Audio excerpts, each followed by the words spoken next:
with another episode of Relational Leadership. And again, we try to bring leadership tips that can be used in your everyday life, whether you are a mom trying to lead a gaggle of kids or you like that, or a CEO of a company and trying to just bring you, real life tips that you can use and have a little fun along the way. I'm Stephanie Clements.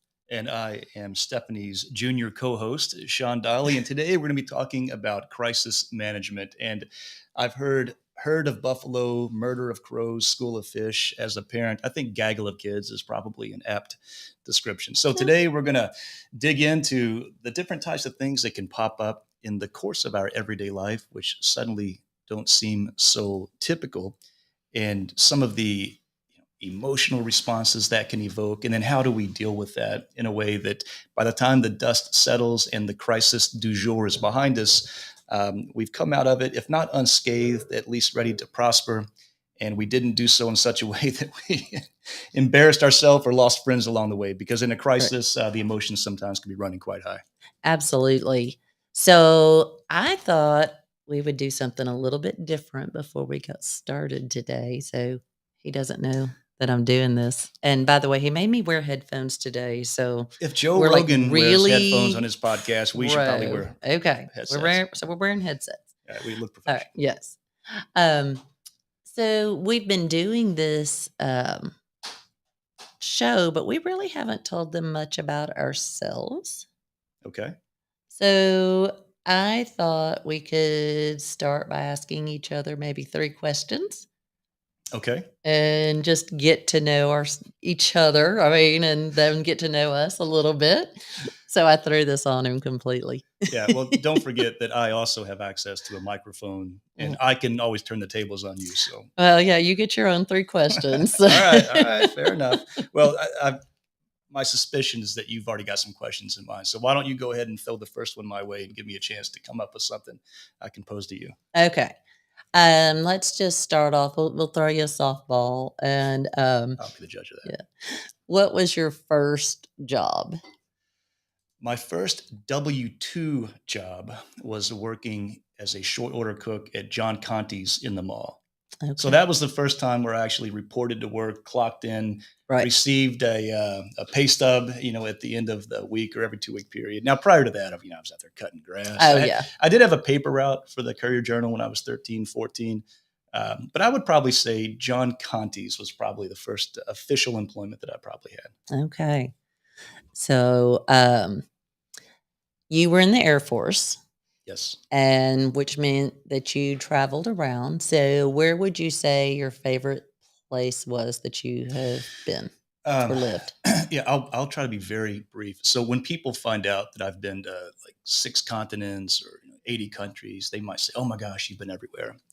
And when I was maybe 2 continents in, maybe 10 countries in, I began to believe that. Oh my gosh, I have been everywhere. But then you reach a certain point where you realize, like, for each place I went, there was so much more of the world that I really hadn't seen. Right? Right. It's kind of like, well, I touched down in Denver once, on a layover, so I've been to Colorado. Like, oh, well, Right. of all the places I have been, I have a true wanderlust. Like, I always love to go to the next thing, right? If I found out that the world's fourth largest ball of twine was only an hour outside my Motel 6 in Bozeman, Montana, I would go. But of all the places I have been that I would instantly return to, it would be Israel. Wow. Yeah. Obviously, the old city in Jerusalem and Tel Aviv. But I mean, for reasons, because I'm such a history nerd, there are layers of history upon layers of history. You can go back 3,000 years to the founding of the city of David, fast forward 2,000 years to the entry of Jesus in the Holy Week, 1,000 years later with the Crusades, and in the 60s and 70s, so much of what has happened there has shaped the modern geopolitical landscape. So I was in heaven. And even my kids, enjoyed time with their old man, dragging them around from site to site. So Yeah. Jerusalem specifically, but Israel in general, absolutely, I would go back in a heartbeat. Okay. All right. Third and final question, and probably something you'll be just as passionate about. Tell us about your family structure. wife, kids, grandkids? So my wife and I will be celebrating 30 years of marriage this year in December. We got married in middle school, and Right. no, we did get married young. And we have a daughter, Cassandra, who's 29, and our son Alexander just graduated from IU. He's 22. So we just reached a point in our 3-decade marriage a few years ago where we were actually able to enjoy each other's company, Right. without that gaggle of kids that you mentioned earlier. And so, because we had Cassandra within that first year of marriage, all through our 20s and 30s, our social schedule was dominated by their calendar. Sure. T-ball, band recitals, show choir, basketball games, volleyball tournaments. So once our youngest, Alexander, got his driver's license and we were no longer on chauffeur duty because our kids were always very active, we had this newfound freedom. Like, oh my gosh. So, honey, to my wife, I said, okay, well, my name's Shawn. I'm the guy that, lives in the house with you. So we've really been enjoying the past few years. And it's funny because our kids, in their 20s, and now, Cassandra should be 30, within a year, they're grinding as young adults. Right. Working. Alexander's got like 7 different jobs at any given time, and on top of being a full-time college student. So they see, Shinko, my wife and I, we're on the boat, we're going on vacations, we're going out to dinner. They're like, this isn't fair. You have more of a social life than we do. And I said, kids, it's easy. It's a simple plan. Work really hard for a quarter of a century, save your money, and don't make too many bad decisions. That's it. That's all there is to it. So one day you too can live this luxurious middle-class lifestyle. All right. So those weren't too bad. No. All right. Just give you a little idea about who I have to, hang out with here. Yeah, look here. All right. Well, now it's my turn. All right. All right. Who of your close friends do you hate the most? I'm just kidding. Okay. Yeah. So we talked about drama before. Yeah. No. Okay. So I'll kind of maybe take what you said and reverse that a bit. Talk to us about your family. Okay. Well, I'm divorced, but I have 4 children, and Matthew is 33, and again, I had him when I was 10. So, yeah. So he's 33. Jessica is 28. Kaylee is 20. And Austin is 18. And he just graduated on Saturday. So I am about to go into that whole empty nest. Yeah. And I get what you say whenever, when Austin got his license 2 years ago, I was like, this is the first time in over 30 years that I'm not the taxi driver. Yeah, right. So believe me. And, and they went, like my kids went to North Oldham, which is out in the middle of nowhere. You can't get there and not have to leave. I mean, it's not just a quick round trip if you're in town. Yeah. And so, sure. When I'd have to go pick them up from school or something and do that, it took out a commute. Yeah. Okay. So you can go any direction, of course, you want with this. And like, I'll convey or maybe concede my guilty pleasure is watching Dog the Bounty Hunter. Okay. People would not expect that about me. So what is a guilty pleasure that you've got that people just don't know about you? All right. I play Toon Blast on my phone. Okay. It's just a game that I don't have to think too much about. Yeah. And I play that, and if I'm waiting in line, it just helps. All right, I'm not going to sit here and be like, I need to be somewhere, so I was like, I just take the time I have to sit in line and I play my game, and I'm all right. Okay. All right. So the asteroid is hurtling towards Earth. The president comes on and says that in 12 hours, the planet's going to be detonated. You've got a couple of hours to prepare your last meal. Oh. What are you going to dine on as you watch the impending doom of planet Earth? Wow. My favorite food. So I don't know that I would prep it because it's very time intensive. You got 12 hours. Yeah, right. I'm probably just going to go to the nearest Mediterranean restaurant right. and get, I love grape leaves, kibbeh. My dad was Italian and Lebanese. Okay. And so we grew up on that kind of food. Yeah. And so, that would probably be what I would go for.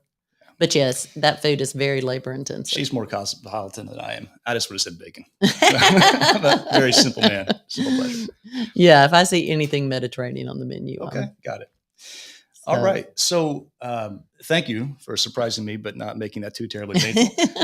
I'll have to think next week how I'm going to spring something on you. Okay. So we said that we were going to talk about, crisis leadership, and for the listening audience, maybe to have some baseline definition of a crisis. Let's think about something that is truly unusual. If all of a sudden, you get a flat tire on the way to work, that's not a crisis. I mean, tires go flat. Right. Air conditioning goes out, not a crisis. Employees call in sick right before a big job. But something that is truly a shock to the system, something for which you can't just go to the shelf and pull a ready-made solution off the shelf. And obviously, unfortunately, crises were something I had some opportunities to practice my craft in, as a military commander. But Stephanie, what are you thinking? Like when you hear about crisis and then crisis response, where do your thoughts go? Well, I took some time, and really once we decided on this topic and just started looking some things up, and unfortunately, like one of them is, we recently had right here in Louisville, when you get an active shooter, Mm-hmm.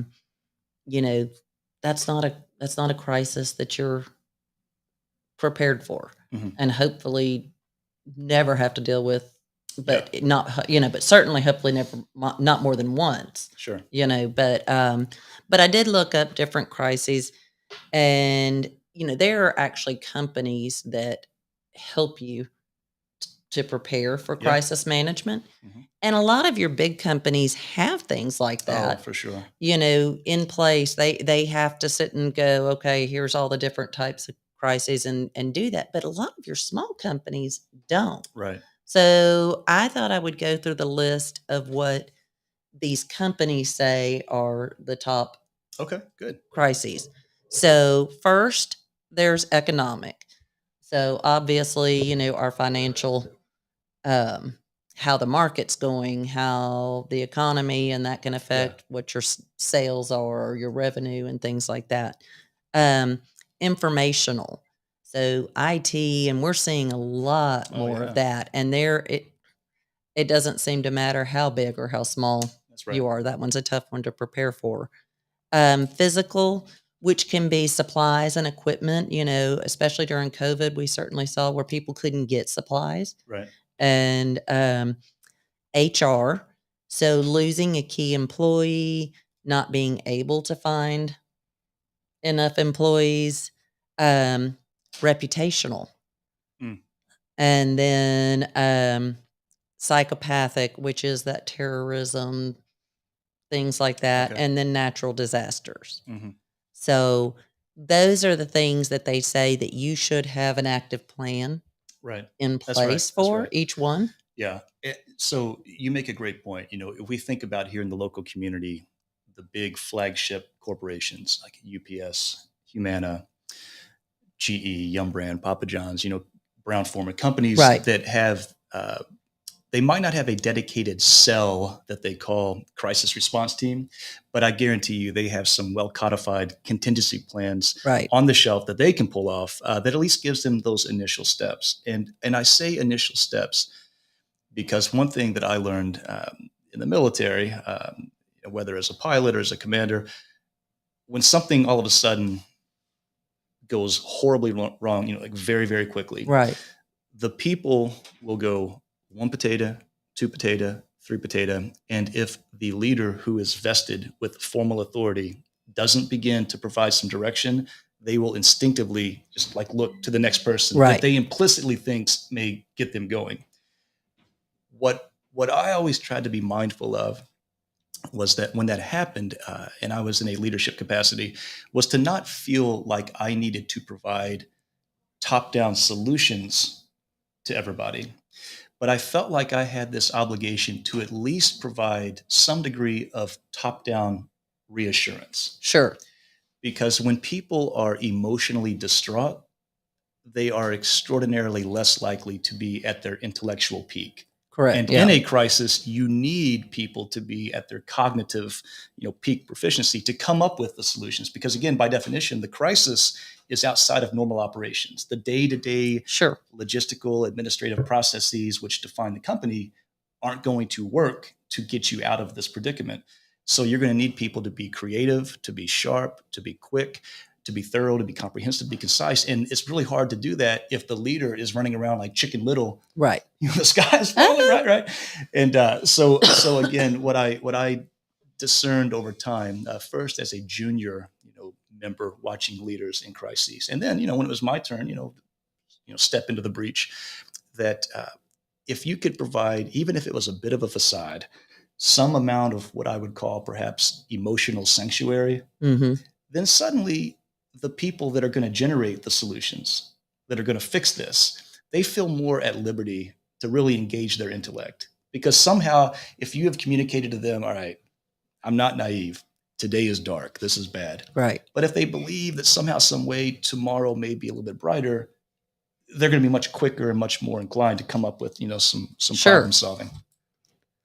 So, you know, in larger companies, there's usually, when we talk about, key people Yes. leaving, in large companies, there's usually enough backup that, Yeah.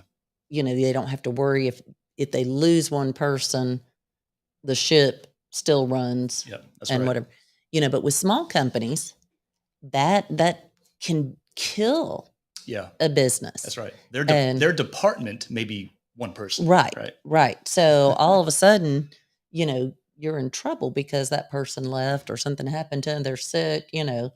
whatever. And so, just some people wouldn't think, oh, just because somebody quit, that shouldn't be a big deal, but it is for small companies.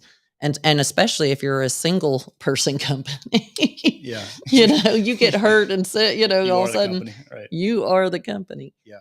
But, so the big thing for crisis management is, planning. Hmm. So not just waiting to and being reactive, Hmm. but being proactive, I Yeah. think, in a lot of those areas. And then of course, you're going to be how you respond to it during the crisis. And then after the crisis, do people feel like you're taking charge to know that you're going to minimize the chances of that again? Right.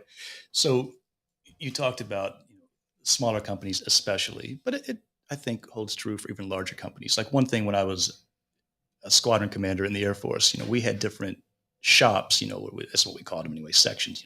Tactics, training, scheduling, evaluation. And one of the things that everybody was charged with, and we always use the analogy, if you got hit by a bus this morning, can somebody come in here and pull a continuity binder off the shelf that walks them through Right. the 80% of the job that you do every day? I don't need a Byzantine wiring diagram for every last thing you do, but the basic core functions that your department has to do that integrate into the larger operation. So one thing that we always did was we would have a continuity binder, that had all the different processes and they were tabbed out and things like that. And then we would check it. If you were the chief of training, I don't want to see you walk me through your continuity binder. I want to grab some random Joe out of the hallway, bring him or her in, pull out your continuity binder, and okay, where is this file kept? How do we get to this app on the computer? And that really helps with some of that personnel Right. turnover or somebody just calls in sick. Yeah. Now, on the crisis side, that was what I just talked about for the day-to-day ops. What I found in developing, and I'll keep using the same terminology, continuity binders for a crisis, was that it didn't need to be full of all the steps to take, but at least be full of all the questions to ask. Right. So you could have a tab for natural disaster, a tab for workplace violence, a tab for, and you'll fill in the blank. And the questions would at least start the machine back up and running to figure out the status of all your resources. And it at least gets people kind of moving, because the first thing that happens in a crisis is everybody kind of freezes, like the proverbial deer in the headlights. Right. But if you pull something out that gets people moving and asking the right questions, then suddenly people's brain cells begin to start, the synapses are firing, and suddenly the good ideas begin to kind of float towards the surface. Sure. So I think it's really important, and whether you go and you find a crisis management company to help you get a plan in place, Mhm. or, use YouTube or whatever Mhm. to kind of get, but it's worth taking that time It is. to really sit down and go through all of those types of crises, and then training your staff on what to do. What's the step if this happens? It's one Right. of those if then. If this Yes. happens, then you do this. And they know, and you do that training, quarterly or monthly, Yeah, whatever it is, that's right. and make sure that they're prepared. Because the better prepared, you're still going to have somebody who freezes, Mhm. forgets the steps. But if everybody's prepared, somebody will be like, oh yeah, this, if it's really been ingrained, when this happens, I do this. That's right. And Yes, because we talked earlier how a crisis is going to engender an emotional right. element. I don't care who you are. I mean, as an Air Force pilot, there wasn't a time that a red light didn't come on in the cockpit that my heartbeat didn't probably bump up a little bit, right? No. But through all the training that preceded that, okay, all right, take a deep breath. There's procedures for this. So with, you imagine you're a small company. If all of a sudden tomorrow, Wednesday, you come into work and you fire up the computer, and there's a ransom note that says, I need $10,000 in Bitcoin to release your files. And you've never thought about what would happen if we suddenly had a cyber attack. Right. Because again, if you're the big boys, well, they've got entire IT departments Sure. that talk about this stuff a lot.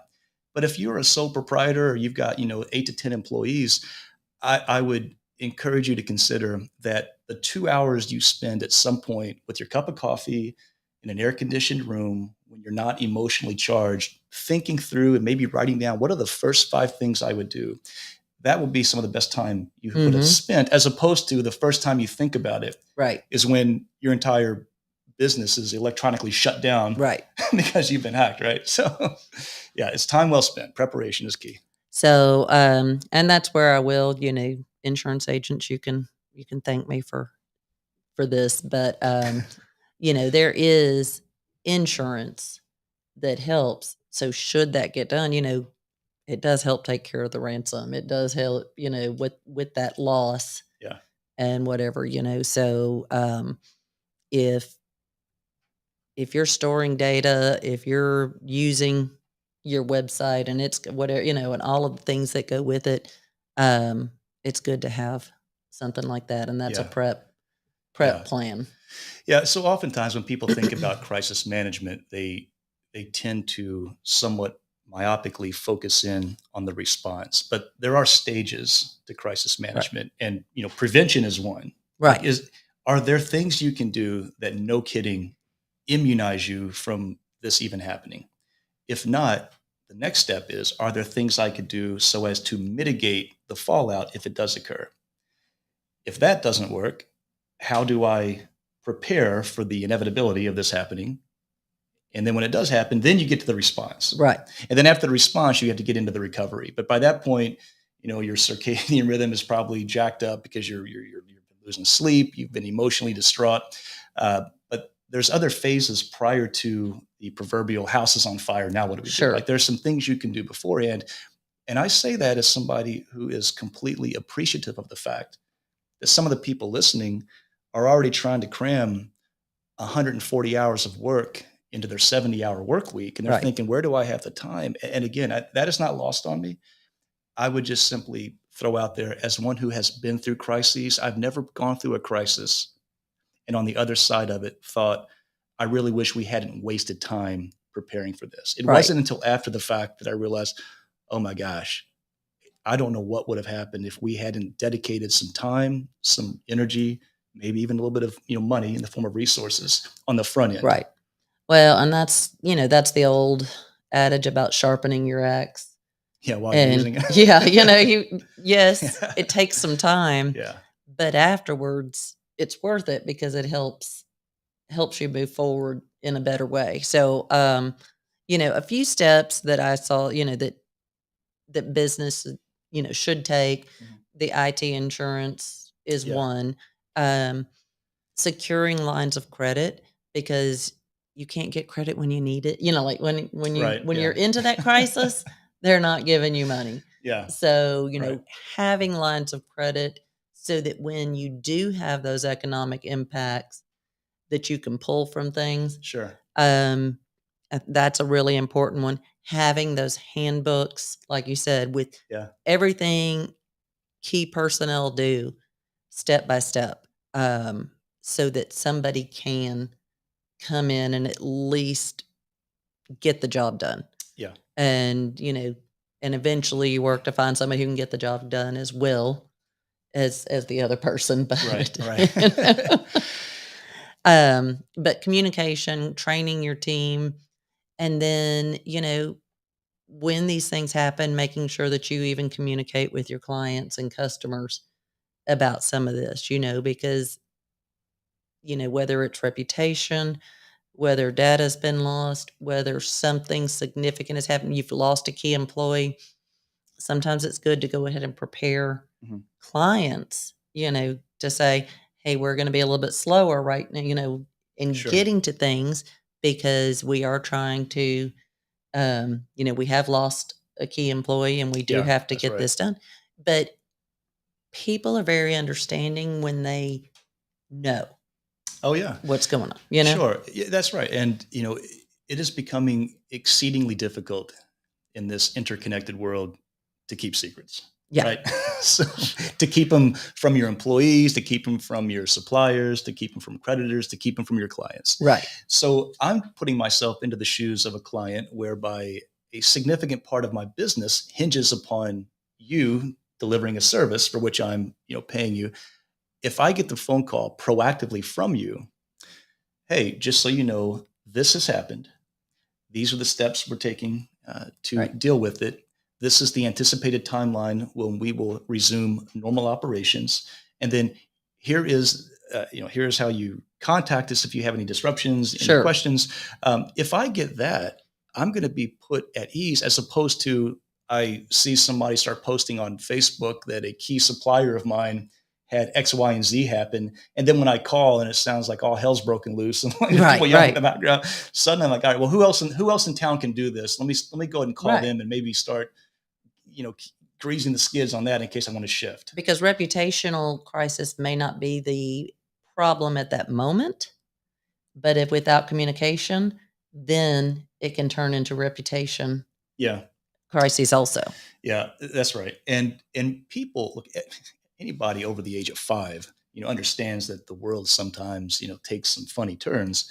So nobody would be shocked to find out that, especially if they're business people, that a Yeah. business has had a disruption or a shock to their system. Sure.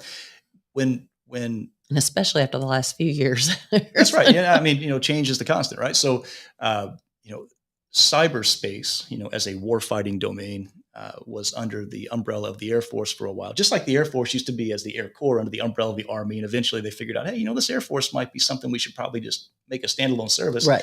So, when cyber became more and more critically important to how we functioned within the Department of Defense, at first the attitude was we need to put this firewall around it so that it is bulletproof so that nothing ever happens, because heaven forbid we try to fight a war without email, right? And what we found was that no matter what barriers you erect, no matter what iron processes and protocols you put in place, something's going to happen. So then the shift became, okay, let's continue to devote resources to trying to inoculate ourselves from a problem. But let's really focus on being resilient, not Right. if, but when it happens. Right. And I think that's the spirit of what we're talking about. It's like no matter what you do, you have to be right 100% of the time. The universe has to be right once Yeah. to really disrupt your operation. The focus really should be put somewhere on resiliency, Right. such that not again if, but when this happens. Okay, everybody take a breath. We've anticipated this. As a matter of fact, we've even got a 12-step process to get us going in the right direction to rectify it. So, and it's interesting because right before, like the week right before the shooting happened here in Louisville, um, I'd had somebody reach out on LinkedIn and they were offering an active shooter training. Mm. And I thought, I hate that I think I probably should take that just because you just don't know if Yeah. and when, I was on vacation that week. And so I didn't end up going to that one. And then the very next week we had that Yeah. shooter. Now, luckily I wasn't there. I didn't need to employ it, but it just drove it home that, Yeah. we probably should have that training. And, it all depends on the type of work you're doing, but no matter what, I mean, things are happening out of our control all over the place. Um, so so do whatever, definitely do the trainings. Again, there are companies that will come in and help you set all these up in place. Mm-hmm. So if you just really feel like you don't have the time to put it in, to get all that together, I think it's worth the investment. I'm a small business owner, and I'm realizing as I've even gone through this, I'm like, I got some things that Sure. I Right. need to do. So, Yeah, I, sometimes we say things and we listen to the playback. Think, yeah, that's good advice. yeah, I should probably probably do take that. that. Yeah. So, key employee stuff. I mean, I have to deal with those things and need, backup because certain things, others don't know how to do, and so Yeah. And I guess as we're reaching our time here, you know, whenever, we have watched the horror movies and, the antagonist has entered into the house and we're like, oh my gosh, why did the babysitter run down to the cellar? She should have. Okay, yeah, look, when you are under emotional duress, you're not ready to sit down and take the SAT. So the idea, we watch the movies and well, the Avengers did this. That's not real life. In right, real life, all of us are emotional creatures and we are susceptible to succumbing to the stress of the situation. And that is why, as an Air Force pilot, uh, I can assure you there was really nothing that special about us. Part of our matriculation was to spend hour after hour after hour in that simulator being bombarded with emergencies so that we can develop some degree of muscle memory. mhm, Therefore, when it happened in real life, I didn't coin this phrase, but we never rose to the occasion. We sank to the level of our training. right. And if that level of training was sufficient, we live to fight another day. So I would, as my parting comment, encourage folks. I'm not fatalistic. I'm not a doomsday, prognosticator. But just think about what are the things that we do in our business that could be probably disrupted at some point. And as I'm sitting here with my wits about me, what are a few procedures I could put in place to deal with that inevitability? So, yeah, hopefully you got something out of this that will help you run your business. Again, I'll quickly just name off the types of disasters, so that you maybe if you didn't write them down before, you can prepare for those. So, obviously, economic, which is financial, whether the market or whatever is not doing as well. Um, then IT, physical with supplies and equipment, HR, then reputational, Mhm. psychopathic, and natural disasters. So, take time, look through, see how you can prepare for those. A lot of times with a natural disaster, there's not can be a tough one. Yeah, to you're not. prepare Look, for. Mother Nature's undefeated, Right. right? But it But may mean that you wanna make sure that certain things are in, certain documents that you're gonna have to have, certain, yeah, drives, things like that. yeah, we Having live in a. things backed I'm up and sorry. having those, in some sort of type of safe or whatever, That's right. so that you don't have a fire, you don't have things like that. That's right. If there's a flood and we're packing in the animals two by two, there's certain natural disasters that are just going to be, enders. But we live in for us here in Kentuckiana, we're subjected to ice storms, tornadoes, flash floods, windstorms. I mean, how would that impact your Right, business? How right. has it impacted your business? And when it happens, not it's going to happen again, right? How can we be prepared for that? That's right. So, again, hope you got something out of it. If you have questions or, we would love to hear comments. Feel free to comment on the video. We'll try to answer, at least online where there is. And then you can follow us and hear all of our podcasts on Spotify, Audible, Apple Podcasts. We're on YouTube as well as then Facebook and LinkedIn on either of our pages. You'll see those things. So we appreciate you being with us. And if you did get something, we'd also love to have you share it. And we look forward to having you join us next week. Thanks. Bye bye. Bye bye.